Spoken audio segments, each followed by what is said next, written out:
Selamat sore ibu-ibu, selamat kita berjumpa kembali di dalam nama Tuhan Yesus Kristus. Kembali kita beribadah kepada Tuhan, tetap dengan online. Dan biarlah kita membuka hati untuk mendengar firman Tuhan pada saat ini. Dan biarlah kita juga mau diberkati oleh Tuhan. Puji Tuhan. Mari kita buka di dalam Mazmur ke-37 ayatnya yang ke-23. Mazmur 37 ayatnya yang ke-23. Firman Tuhan ini kita sudah sering baca, saya percaya kita semua sudah sering baca, tetapi mari kita lihat firman Tuhan ini secara benar, bahwa Tuhan menetapkan langkah-langkah orang yang hidupnya berkenan kepadanya. Apabila ia jatuh, tidaklah sampai tergeletak, sebab Tuhan menopang tangannya. Tuhan menetapkan langkah-langkah orang yang hidupnya berkenan kepada Tuhan. Puji Tuhan. Kalau kita lihat di sini bahwa saya menekankan kata berkenan. Berkenan itu artinya kita layak diterima oleh Tuhan. Kita layak diterima di dalam hadirat-Nya saat kita memuji, menyembah, dan memuliakan Tuhan.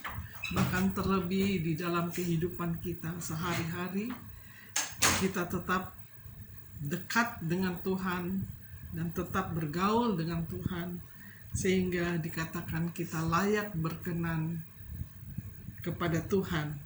Bahkan juga berkenan kepada Tuhan bisa diartikan tidak bercacat atau setuju untuk diterima. Saudara, pemazmur ini merasakan bagaimana pertolongan Tuhan di dalam kehidupannya, yang secara manusia dia tidak layak untuk menjadi seorang raja yang memimpin bangsa Israel, tetapi karena kasih setia Tuhan, karena anugerah dan rahmat Tuhan, maka dia dilayakkan, dia berkenan kepada Tuhan, sehingga dia ditunjuk untuk menjadi seorang pemimpin bagi bangsa Israel.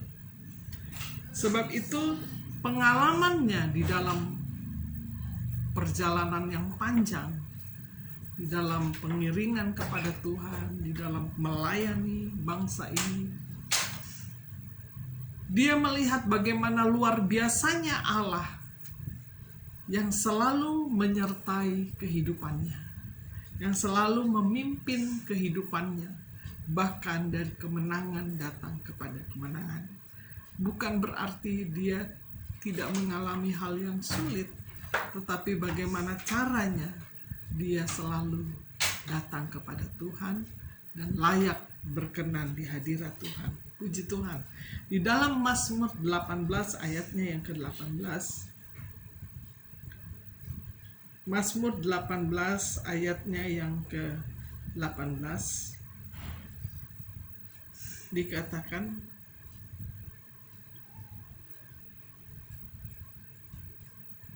Ia melepaskan aku dari musuhku yang gagah dan dari orang-orang yang membenci aku, karena mereka terlalu kuat bagiku. Mereka menghadang aku pada hari sialku, tetapi Tuhan menjadi sandaran bagiku. Ia membawa aku keluar ke tempat lapang, Ia menyelamatkan aku karena Ia berkenan kepadaku. Saudara, pemazmur ini dikatakan Ia membawa aku keluar ke tempat yang lapang, ke tempat yang terbuka. Di mana tempat yang lapang adalah tempat yang terbuka, orang akan melihat kebenaran dari pemazmur ini. Bahkan terlebih dikatakan, ia menyelamatkan aku karena ia berkenan. Tadi dikatakan kata berkenan itu artinya dia layak untuk diterima. Tuhan membela Daud. Tuhan menolong Daud dari kejaran musuh, dari orang-orang yang membenci dia, dari orang-orang yang tidak suka kepadanya. Saudara, mungkin posisi ini juga seringkali kita rasakan sebagai anak Tuhan, sebagai pelayan Tuhan. Ketika kita dipercayakan di dalam satu pelayanan atau di dalam berkat yang Tuhan percayakan di dalam kehidupan saya dan saudara, ada banyak orang yang tidak senang. Itu bisa terjadi. Bahkan kalau kita perhatikan di sini bagaimana pemazmur ini dikatakan orang-orang mengejar dia. Ketika Daud dipilih oleh Allah untuk menjadi raja Israel, memimpin raja Israel di dalam usianya yang muda, banyak yang tidak senang. Terlebih Saul yang akan diganti tidak senang, sehingga banyak hal dialami.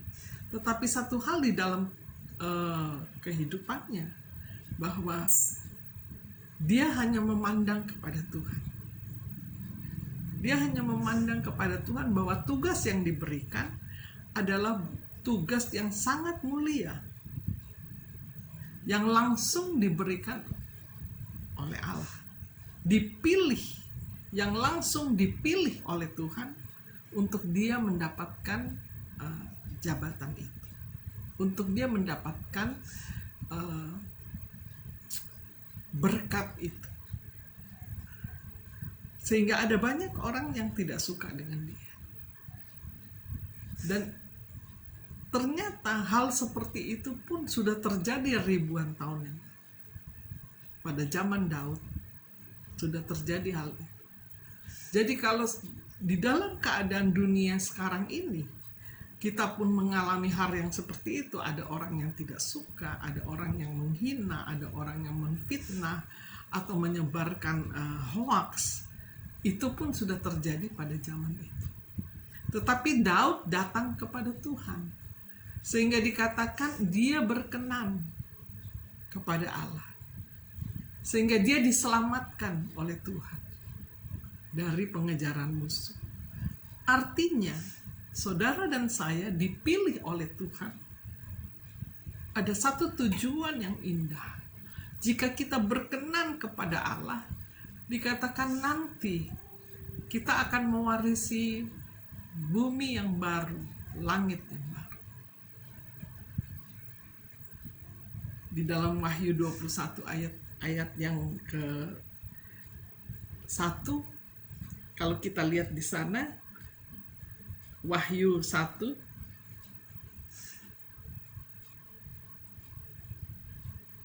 Wahyu yang ke-1, Wahyu 21 ayatnya yang ke-1.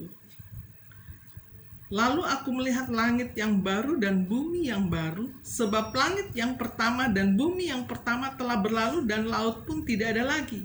Dan aku melihat kota yang kudus, Yerusalem yang baru, turun dari surga, dari Allah yang berhias bagaikan pengantin perempuan yang berdandan untuk suaminya. Jadi itulah tujuan saudara dan saya, bahwa Allah menyediakan satu tempat sebagaimana bangsa Israel dibawa dari tanah Mesir untuk masuk ke tanah Kanaan. Ada berkat yang Tuhan sediakan di sana, yaitu satu tempat yang penuh dengan susu dan madu. Artinya berbicara berkat-berkat Allah menyertainya, berkat-berkat jasmani dan berkat rohani. Demikian juga saudara dan saya, ketika kita berkenan di hadapan Allah, ketika hidup kita berkenan kepada Allah, bukan berkenan kepada manusia, tetapi berkenan kepada Allah, maka dikatakan kita layak diterima oleh Tuhan. Kita layak menerima kemurahan, anugerah, dan kasih setia serta rahmat-Nya yang dari Allah. Sehingga dikatakan bahwa aku akan melihat nanti pada waktunya yang menjadi tujuan saya dan saudara. Kita akan masuk di kata Yerusalem yang baru. Langit yang baru dan bumi yang baru, sebab langit yang pertama dan bumi yang pertama telah berlalu dan laut pun tidak ada lagi. Semua saudara, ketika hidup kita berkenan kepada Tuhan, kita akan masuk di dalam langit yang baru, bumi yang baru, yang lama sudah berlalu, yang baru sudah datang, dan kita akan ada di sana. Seberapa lama Tuhan izinkan saudara dan saya untuk hidup di dunia ini. Jika selama hidup kita di dunia ini kita berkenan kepada Allah. Dan pada waktunya nanti semua akan kembali kepada Bapa, dan saatnya nanti kita akan masuk kepada kota yang kudus, yaitu Yerusalem yang baru. Ini yang menjadi tujuan saya dan saudara. Sebab itu biarkanlah di dalam kehidupan ini hendaklah kita selalu layak dan berkenan kepada Allah. Dan itu adalah penilaian Allah, bukan penilaian manusia. Dan biarlah kita mau mengejar kebenaran itu, agar kita berkenan dan layak di hadirat Tuhan. Jadi orang-orang yang berkenan kepada Allah ini dikatakan apabila ia jatuh tidak sampai tergeletak. Bukan berarti anak-anak Tuhan yang setia beribadah kepada Tuhan itu tidak mengalami persoalan dan ujian, tetapi di sanalah kualitas iman kita menjadi satu hal yang nyata, yang dinilai oleh Tuhan.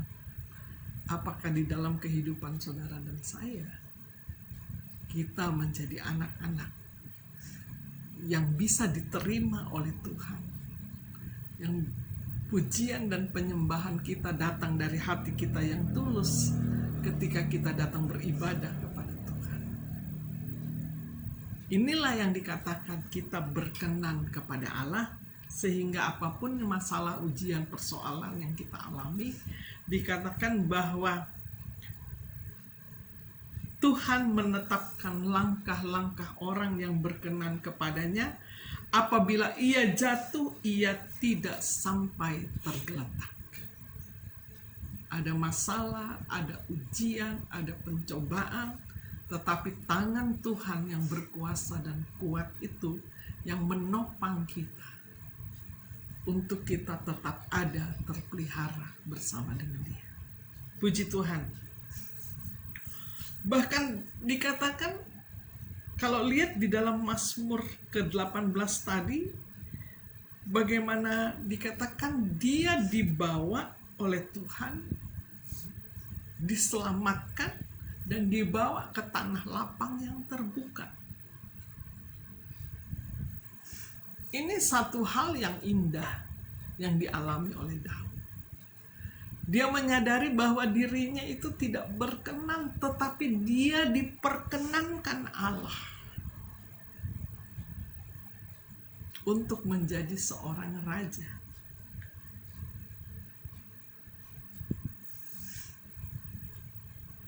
Untuk menerima anugerah yang besar itu di dalam kehidupannya.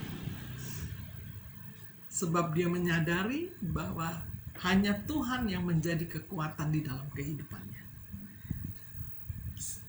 Hanya Tuhan yang dapat menyelamatkan, dan nyata bahwa dia mendapat pertolongan dari Tuhan. Sehingga benar apa yang dikatakan, apabila ia jatuh, tidak sampai tergeletak. Jadi orang-orang yang berkenan kepada Allah, saya mau katakan bahwa apapun yang datang, jangan kita takut.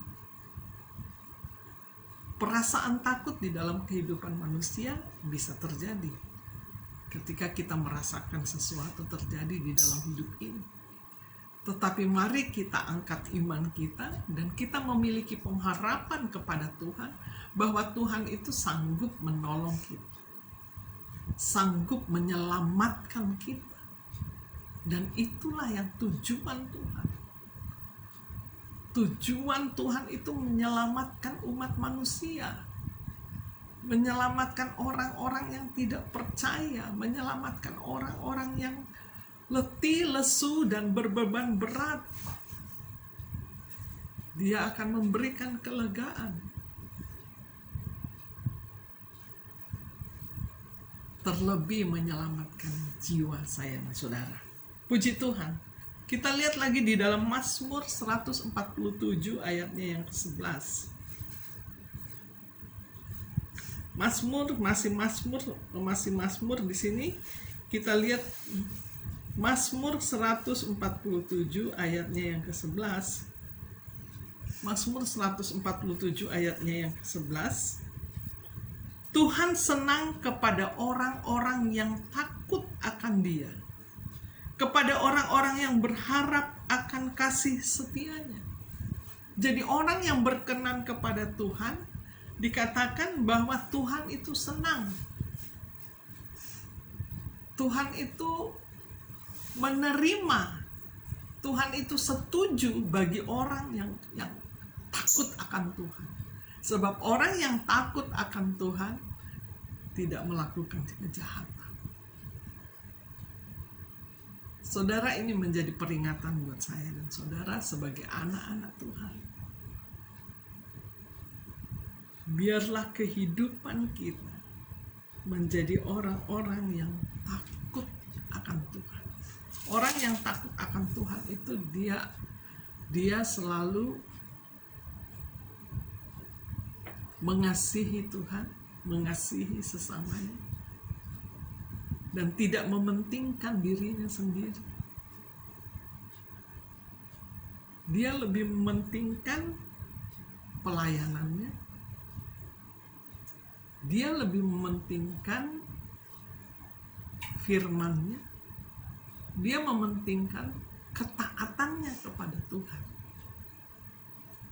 Orang yang takut akan Tuhan itu menjauhkan kejahatan, kata firman Tuhan. Satu contoh di mana kalau kita baca, ya salah satu contoh yang sering kita bahas adalah Ayub. Dikatakan bahwa Ayub itu salah seorang yang takut akan Tuhan. Bahkan dikatakan dia adalah orang yang jujur dan orang yang saleh, sehingga dia berkenan di hadapan Tuhan. Dan apa yang dialami, ya memang dia berkenan, dia diberkati secara jasmani, dan dia memiliki iman yang teguh sekalipun ada ujian dan pencobaan yang diizinkan oleh Tuhan. Maksud saya, iblis diizinkan oleh Tuhan untuk melihat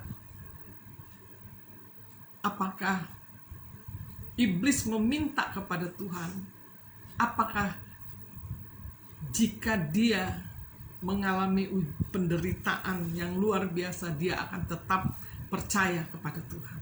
Tetapi Ayub tetap sampai pada akhirnya. Di dalam Ayub 42 ayat 2, kalau tidak salah, di sana dikatakan, sekarang aku tahu bahwa Tuhan dapat melakukan segala sesuatu. Bahwa Tuhan itu sanggup menolong orang-orang yang takut akan Tuhan dalam keadaan yang sulit sekalipun. Apakah Ayub ketika mengalami masalah ujian di dalam kehidupannya, dia tidak merasa sakit?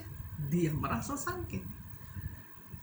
Dia mengeluh sebagai manusia. Dia komplain kepada Tuhan. Tetapi imannya tetap tertuju kepada Tuhan. Dia tetap percaya pada akhirnya pasti akan ada akhirnya. Tuhan menolong dia. Ya, dia mengalami penderitaan yang sangat hebat ya. Bagaimana seluruh tubuhnya mengalami luka-luka. Kita bisa bayangkan seandainya saudara dan saya ada di posisi dia, di dalam menderita sakit seperti itu. Bahkan istrinya saja bilang lebih baik engkau tinggalkan teman-temannya. Saudara, dalam keadaan yang seperti itu seringkali teman-teman juga ya hanya bisa menasehati, tetapi dia tidak bisa memberikan jalan keluar. Bahkan ada juga yang teman-teman ketika orang mengalami masalah menghindar. Bahkan yang terlebih lagi bisa menjelek-jelekkan atau menghina atau merendahkan, sebagaimana Ayub alami hal itu. Tetapi dia tetap bertekun di dalam imannya. Artinya bahwa berkat jasmani itu tidak membuat imannya Ayub goyah. Berkat jasmani, apa yang dia miliki semuanya hilang, tetapi imannya tidak tergoyahkan. Jadi saudara, ini satu hal yang kita sebagai anak-anak Tuhan boleh mengerti, bahwa jika iman kita kuat di dalam Tuhan, apapun yang terjadi, mungkin engkau menangis, mungkin engkau susah, mungkin engkau tidak dipandang lagi sama orang, tapi saudara, jika iman saudara tetap ada di dalam Tuhan dan hidup kita berkenan kepada Tuhan, pada akhirnya nanti Tuhan akan menolong saudara dan saya. Kita akan masuk di satu tempat yang indah. Sebab apa yang kita miliki saat ini semuanya hanyalah sementara dan tidak ada yang kekal. Itu fana. Tetapi kasih setia Tuhan itu senantiasa baru dan memberkati kehidupan saudara dan saya. Puji Tuhan. Masih di dalam Mazmur, kita lihat di dalam Mazmur 5. Ayatnya yang ke-8.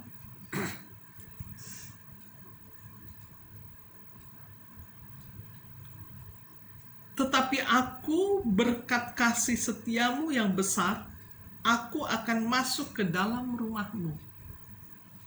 Sujud menyembah ke arah baitmu yang kudus dengan takut akan engkau. Jadi orang yang berkenan kepada Tuhan, dia akan selalu mengutamakan Tuhan. Dikatakan bahwa tetapi aku berkat kasih setia Tuhan. Daud berkata kalau dia boleh ada dengan posisinya saat itu, dengan segala macam ujian dan pencobaan yang dialami, tetapi dia tetap mengatakan bahwa tetapi aku berkat kasih setiamu yang besar, aku akan masuk ke dalam rumahmu. Artinya dengan imannya yang sungguh, dia mengakui kalau bukan karena Tuhan, dia tidak mendapatkan jabatan sebagai seorang raja. Satu kerendahan hati yang luar biasa. Saudara, apapun yang dipercayakan di dalam kehidupan, kita tidak perlu sombong. Kita tidak perlu mengatakan bahwa oh kita hebat. Bukan karena kita, bukan karena kehebatan kita, bukan karena kepikiran kita. Tetapi kita menyadari bahwa tanpa Tuhan kita tidak dapat berbuat apa-apa. Di posisi itu, Daud kembali mengatakan bahwa tetapi aku berkat kasih setiamu yang besar, aku akan masuk ke dalam rumahmu. Dia mengatakan hanya dekat kepada Tuhan saja dia tenang. Dan dia memberikan dirinya untuk datang kepada Tuhan untuk apa? Masuk di dalam rumah Tuhan untuk memuji, menyembah kepada Tuhan. Jadi saudara, sekalipun kita saat ini dibatasi dengan apapun juga karena pandemi, tetapi biarlah hati kita tetap kita mau mencari Tuhan. Kita mau tetap datang kepada Tuhan. Supaya kita tetap layak dan berkenan di hadirat Allah. Sebagaimana Daud katakan, dia sujud menyembah ke arah bait-Mu yang kudus dengan takut akan Tuhan. Artinya dia melepaskan segala atributnya. Di hadapan Tuhan, Tuhan tidak melihat siapa diri Anda. Tuhan tidak melihat harta Anda. Tetapi Tuhan mau lihat bagaimana kita layak di hadapan Tuhan. Bagaimana kita bisa diterima di hadapan Tuhan.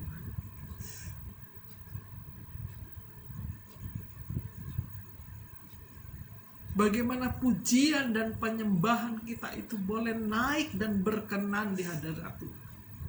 Sehingga dikatakan Daud, dia datang ke rumah Allah untuk sujud menyembah kepada Tuhan dengan rasa takut. Rasa takut kepada Tuhan artinya ya, dia menyadari siapakah dirinya, siapakah saya. Siapa diri saya? Kalau bukan Tuhan, kita tidak ada artinya. Dan biarlah ini kita menjadi perenungan buat saya dan saudara. Untuk kita tetap menjadi orang-orang yang berkenan kepada Tuhan. Puji Tuhan. Yang kedua, orang yang berkenan kepada Tuhan dikatakan apabila ia jatuh tidak sampai tergeletak. Tetap ada pertolongan Tuhan. Inilah yang menjadi kebanggaan kita sebagai orang percaya, sebagai anak-anak Tuhan. Bahwa banyak hal kita hadapi. Banyak hal kita lewati, suka, duka, silih berganti. Tetapi bagi orang yang berkenan kepada Tuhan, apabila ia jatuh, ia tidak sampai tergeletak. Dan biarlah ini selalu kita ingat di dalam hati kita, bahwa kita memiliki Allah yang luar biasa, berkuasa dan besar. Yesaya 49 ayatnya yang ke-8. Yesaya 49.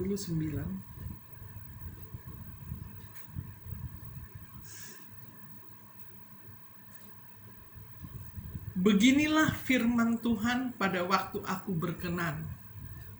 Aku akan menjawab engkau dan pada hari aku menyelamatkan, aku akan menolong engkau.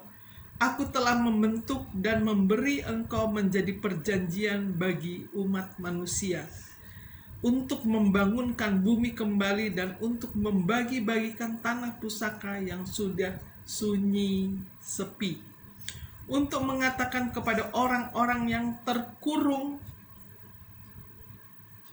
keluarlah, kepada orang-orang yang ada dalam gelap, tampillah di sepanjang jalan mereka seperti domba yang tidak pernah kekurangan rumput, dan di segala bukit gundul pun tersedia rumput bagi mereka. Mereka tidak menjadi lapar atau haus, angin hangat dan terik matahari tidak akan menimpa mereka, sebab penyayang mereka akan memimpin mereka dan akan menuntun mereka ke dekat sumber air. Saudara, ini adalah salah satu bagaimana Tuhan itu mengasihi umatnya. Mengasihi orang-orang yang berkenan kepada Tuhan. Ketika kita berdoa dikatakan Dia mau menjawab. Ketika kita berdoa, Tuhan mau menjawab. Saudara, ini adalah satu berkat. Ada banyak orang yang berdoa tidak dijawab oleh Tuhan. Dan itu bisa. Tuhan bisa bilang, oh tunggu. Mungkin ada doa yang sudah bertahun-tahun belum dijawab. Bukan berarti Tuhan tidak menjawab. Di sini dikatakan jika kita berkenan. Artinya kita harus merubah diri. Jika ada dosa, jika ada kesalahan, itu yang perlu dirubah. Dan kita harus datang kepada Tuhan sebagaimana tadi Daud.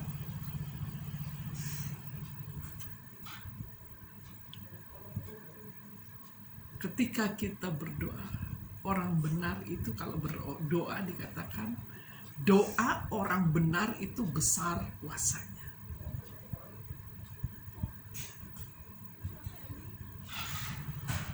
Seringkali kita berdoa kepada Tuhan. Saudara, ini menjadi kesaksian bagi saya pribadi. Ketika saya mendengar ada orang-orang yang sakit, mungkin saya tidak datang.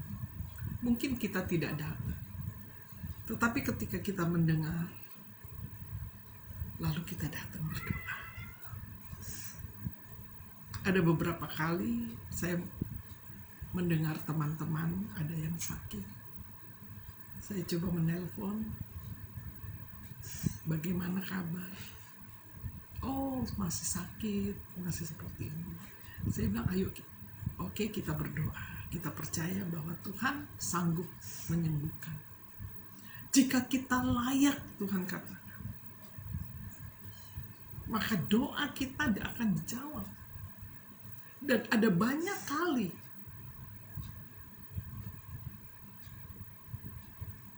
kita dijawab oleh Tuhan. Ketika kita mendoakan orang-orang yang sakit, mungkin orang itu tidak tahu Anda mendoakan.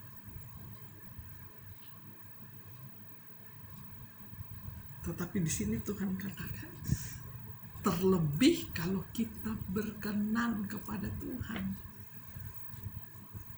Kalau orang gak berkenan kepada Tuhan, mau doa apapun ya, Tuhan bilang, nanti dulu, sabar dulu, harus ada yang diperbaiki.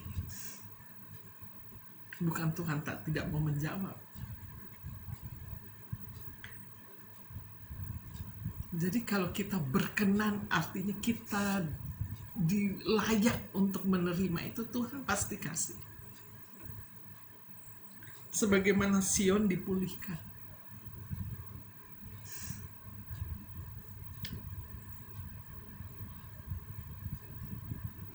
Ini adalah salah satu sukacita yang luar biasa bagi bangsa Israel, yang mana kita tahu bangsa ini banyak kali menyakiti hati Tuhan. Tetapi Tuhan ingatkan lewat firman Tuhan ini, lewat hambanya, dikatakan bahwa Tuhan, ketika Tuhan berkenan, doa orang benar, orang yang berkenan akan dijawab. Jadi kalau doa kita belum dijawab, artinya kita harus berkenan dulu di hadapan Tuhan. Ada hal yang kita perlu perbaiki. Ada hal yang perlu mungkin kita tanggalkan. Ada hal mungkin yang perlu dilepaskan agar doa kita dijawab oleh Tuhan.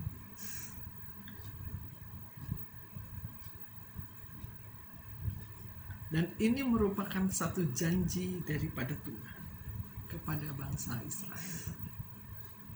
Karena bangsa ini bangsa yang dipilih, yang dikasihi luar biasa. Tetapi dia menyakiti hati Tuhan. Tetapi bagaimanapun hati seorang bapa ketika anaknya berubah setia dari hal-hal yang tidak benar, dari hal-hal yang tidak layak, dan kembali kepada kehidupan yang berkenan kepada Allah, maka Tuhan memulihkan, Tuhan akan menerima. Yang perlu kita cari, artinya kita harus berkenan dulu kepada Tuhan, baik itu melalui hati, pikiran, perkataan, tindakan. Tidak mudah, tetapi kita percaya kita sudah mendengar firman Tuhan ini. Dan kita tidak boleh menghakimi kenapa orang itu belum berkenan, belum dijawab doanya. Sebab penilaian Allah itu tidak sama dengan penilaian manusia. Jadi jangan sekali-kali kita menghakimi orang bahwa oh dia belum dijawab karena dia seperti ini. Jangan, saudara. Mari kita berlomba untuk kita berkenan kepada Allah, supaya doa kita dijawab oleh Tuhan. Puji Tuhan. Di dalam Yeremia 10, kita lihat di dalam Yeremia 10. Yeremia 10 ayatnya 23. Yeremia 10 ayat 23.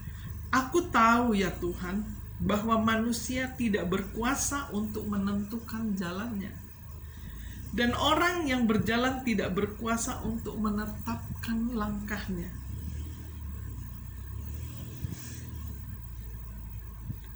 Hajarlah aku ya Tuhan, tetapi dengan selayaknya, jangan dengan murka-Mu, supaya aku jangan Kau binasakan. Tumpahkanlah kepanasan amarah-Mu ke atas bangsa-bangsa yang tidak mengenal Engkau, ke atas kaum-kaum keluarga yang tidak menyerukan nama-Mu. Sebab mereka telah memakan Yakub dan menghabisinya, dan membuat tempat kediaman menjadi puing. Saudara, Nabi Yeremia, dia merasa sedih atas apa yang diberikan kepada bangsa ini, bahwa bangsa ini akan dibuang. Kenapa? Karena mereka tidak taat lagi kepada Tuhan, mereka tidak lagi beribadah kepada Tuhan, tetapi mereka percaya kepada kepercayaan yang mati, yaitu kepada berhala-berhala, kepada patung-patung, kepada kayu-kayu yang tidak berbicara, yang tidak menjamin akan keselamatan. Dan keputusan Tuhan untuk membuang mereka. Saudara, Yeremia pada saat itu hatinya begitu sedih, karena bagaimanapun dia sudah berhubungan lama, sudah bergaul dengan orang-orang ini, sudah disampaikan firman Tuhan, tetapi mereka tidak mendengar nasihat daripada Yeremia. Dan ketika waktunya bahwa Tuhan katakan dia harus pergi, harus dibuang. Ini perasaan sebagai manusia, sebagai hamba Tuhan, ketika dia sudah menyampaikan nasihat untuk jangan melakukan hal-hal yang tidak berkenan kepada Allah, teristimewa menyembah kepada patung, menyembah kepada berhala, atau menyembah kepada ilah lain. Ini menyakiti hati Tuhan. Dan perasaan ini di mana Yeremia harus berpisah dengan bangsa ini. Dia datang kepada Tuhan.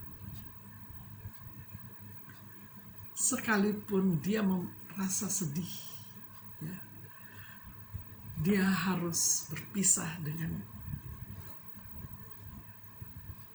bangsa ini karena mereka tidak taat kepada Tuhan. Saudara,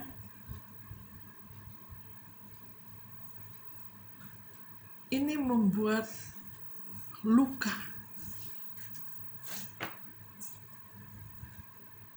sedih ketika melihat orang-orang yang tidak taat mengalami hukuman dari Allah. Sebab itu, biarlah kita mau taat kepada Tuhan. Kita mau percaya sungguh hanya kepada Tuhan, bukan percaya kepada paranormal atau percaya kepada ilah-ilah lain atau kepada dukun-dukun. Saudara, mereka itu tidak menjadi jaminan, bahkan mereka itu akan dihancurkan. Mereka tidak menyelamatkan. Tetapi Tuhan kita yang kita sembah, yaitu Tuhan yang menyelamatkan jiwa saya dan saudara, itu yang lebih penting dari segalanya.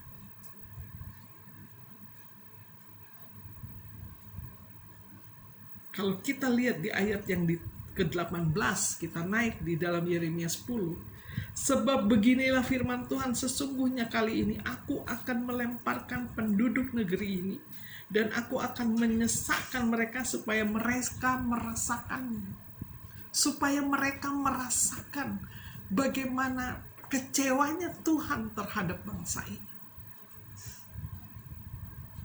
Dia tidak lagi menaati, dia tidak lagi menghormati Tuhan. Tetapi dia percaya kepada Allah lain.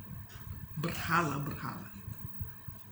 Yeremia sudah memperingatkan, tetapi mereka tidak mendengar. Dan pada akhirnya keputusan Tuhan untuk membuang bangsa ini. Bukan berarti Tuhan tidak mengasihi, tetapi Tuhan juga mendidik agar mereka bertobat dari hal-hal itu. Saudara, akibat dosa adalah maut. Setiap perbuatan yang tidak berkenan kita punya konsekuensi, dan itulah yang diambil, yang dirasakan oleh bangsa Yehuda ini.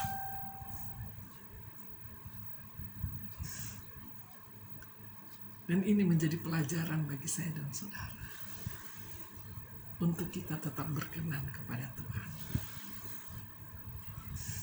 sehingga kita menjauhkan dari hal-hal yang jahat. Mika 7 ayat 8, masih ada waktu sedikit. Mika 7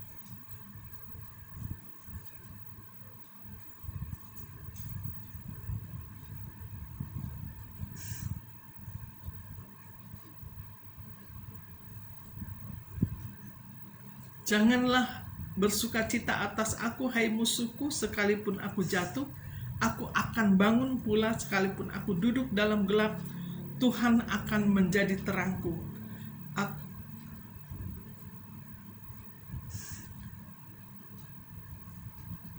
Bahkan di ayat yang ke-18, saya salah ya, ayatnya yang ke-18 di sini dikatakan, siapakah Allah seperti engkau yang mengampuni dosa dan yang memaafkan pelanggaran dari sisa-sisa miliknya sendiri, yang tidak bertahan dalam murkanya untuk seterusnya, melainkan berkenan kepada kasih setia. Biarlah ia kembali menyayangi kita, menghapuskan kesalahan-kesalahan kita, dan melemparkan segala dosa kita ke dalam tubir-tubir laut. Kiranya Engkau menunjukkan setiamu kepada Yakub dan kasih-Mu kepada Abraham seperti yang telah Kujanjikan denganmu. Kita lihat di dalam Matius 12 ayatnya yang 18. Matius 12 ayatnya yang ke-18.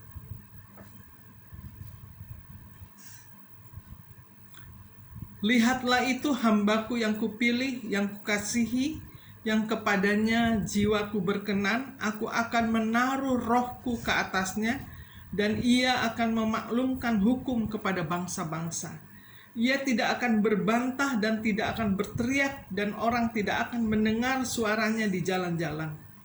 Bulu yang patah terkulai tidak akan diputuskannya, dan sumbu yang pudar nyalanya tidak akan dipadamkan sampai ia menjadikan hukum itu menang. Saudara, kita melihat di sini dikatakan bahwa hamba yang dipilih oleh Tuhan untuk menyampaikan kebenaran Allah, bahkan mungkin itu penginjil, mungkin itu hamba Tuhan, yang dipercayakan oleh Tuhan di dalam pelayanannya, bahwa itu adalah satu tugas yang mulia yang diberikan oleh Tuhan. Sehingga apa yang disampaikan, jika dia benar adalah seorang hamba Tuhan yang sejati, semuanya perkataan itu semua datang daripada firman Allah. Artinya setiap firman yang ada di Injil ini, di dalam Alkitab ini, tidak boleh dikurangi atau ditambahkan. Jadi itu adalah seorang hamba Tuhan yang sejati, sebagai pelayan yang sejati, sebagai penginjil yang sejati. Dia akan menyampaikan kebenaran Allah dengan sesungguhnya, dengan tidak dikurangi, tidak ditambahkan, tidak melihat apakah itu menyenangkan hati orang. Karena ada orang yang, kalau orang yang mungkin baik kepada saudara, lalu ada perkataan firman Tuhan yang mungkin harus disampaikan mengena orang itu, Anda tidak menyampaikan. Saudara, di sini dikatakan bahwa lihatlah itu hambaku yang kupilih. Artinya dipilih oleh Allah untuk menyampaikan kebenaran firman Tuhan, agar dia berkenan kepada Allah, bukan berkenan kepada manusia.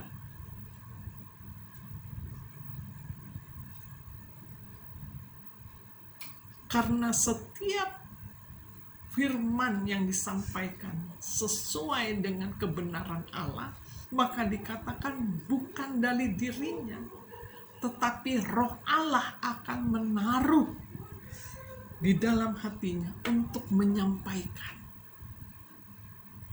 Seorang hamba Tuhan, seorang pelayan, pengkhotbah, penginjil, apa yang disampaikan oleh firman Tuhan itu harus disampaikan. Dan kita yang mendengar pun harus menerima. Sebab itulah yang Tuhan mau, agar kita berkenan di hadapan. Dan sebagai pelayan, sebagai pengkhotbah, sebagai penginjil, harus menyampaikan firman Tuhan. Karena ini bukan perkataan manusia, tetapi perkataan Tuhan. Sehingga dikatakan jiwaku berkenan. Sehingga seorang hamba Tuhan yang melayani, menyampaikan kebenaran Allah dengan sesungguhnya, maka dia berkenan kepada Allah. Dan dikatakan, aku akan menaruh rohku ke atasnya dan ia akan memaklumkan hukum kepada bangsa-bangsa. Tujuannya apa? Menyampaikan firman kepada setiap telinga yang mendengar, kepada bangsa-bangsa, kepada orang-orang yang belum percaya, agar mereka mengenal Tuhan. Ini tujuan yang sesungguhnya. Bukan menjelekkan orang atau menegur orang, tetapi setiap firman membawa kita di dalam perkenanan Allah. Sebab dia seorang hamba Tuhan, di sini dikatakan dipilih untuk menyampaikan firman Tuhan. Bukan menyenangkan hati manusia, tetapi menyenangkan hati Allah. Itu yang paling penting, sehingga dia layak dan berkenan. Dan bagi kita semua, ketika kita mendengar firman dan kita menerimanya, jangan lihat siapa yang menyampaikannya, tetapi kita lihat firman-Nya.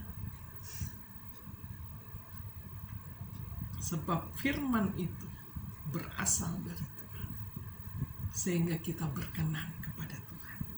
Puji Tuhan. Terakhir, saudara, di dalam Galatia 1 ayatnya yang ke-10.